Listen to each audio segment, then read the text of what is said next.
करुणा प्रमोद जी की दिलचस्पी है फर्स्ट ट्राइंग में, वो होल्डिंग है और वहां पे दिक्कत हो रही है। रिजल्ट आए थे और उसके बारे में व्यू समझना है इनको। शायद फर्स्ट रैंक पे पहले भी कुछ बात हुई है हाल में, लेकिन अब रिजल्ट के बाद क्या कुछ नया अपडेट बनता है इसमें। इन्होंने 680 में 60 शेयर खरीदा। बहुत रुला रहा है। कल रिजल्ट आए थे। मैडम ये तो रुलाएगा ही ना, पैसा बना है क्या? ओके जी, सेल्स कितना ग्रो किया? 15%। और लॉस रिकवर होकर आया, मार्जिन 5%। ऑपरेटिंग प्रॉफिट 108 करोड़ का बना। नहीं, ऐसा है, इसको थोड़ा सा आप समय दीजिए, 1-2 क्वार्टर देखना पड़ेगा, क्योंकि डायरेक्शन तो ठीक है रिकवरी का, लेकिन अभी तक कंप्लीटली ब्लैक में आई नहीं है कंपनी। तो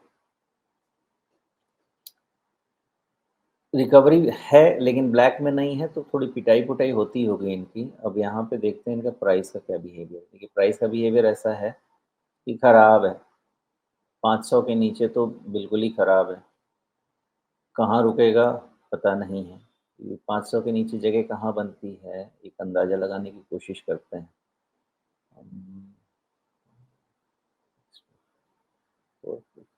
देखिए 400 के आसपास सपोर्ट आना चाहिए, ऐसा लग तो रहा है। तो 400-450 के रेंज में एक कंसोलिडेशन का नया पैटर्न बन सकता है। ऐसा इसलिए कह रहा हूँ कि रिजल्ट्स अच्छे तो नहीं हैं, ये तो ठीक बात है। चूँकि मैं ट्रैक नहीं करता इसलिए कमेंट्री वगैरह मैनेजमेंट की हो तो मुझे नहीं पता है, वो सब आप पढ़ लीजिएगा।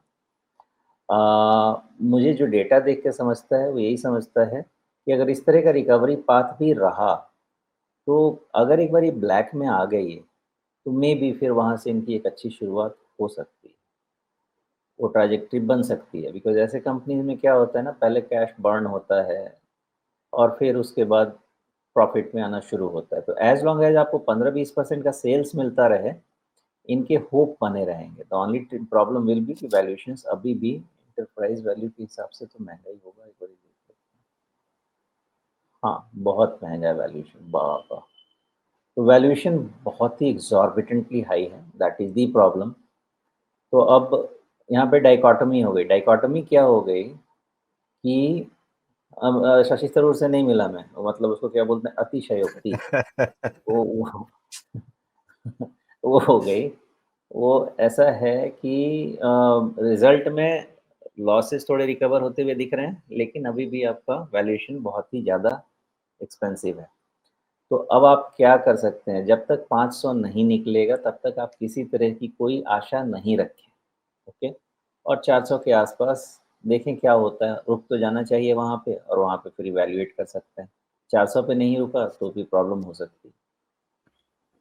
जी, लेकिन आप कह रहे हैं कि रिकवरी के पाथ पर है, लेकिन आप पिछले दिन की कैंडल देखिए, बाजार का रिएक्शन कैसा है ऑल टाइम लो को तोड़ते हुए। बाजार की सबसे बड़ी डिसअपॉइंटमेंट क्या रही इसमें? देखिए डिसअपॉइंटमेंट वैल्यूएशन है, बहुत एक्सपेंसिव।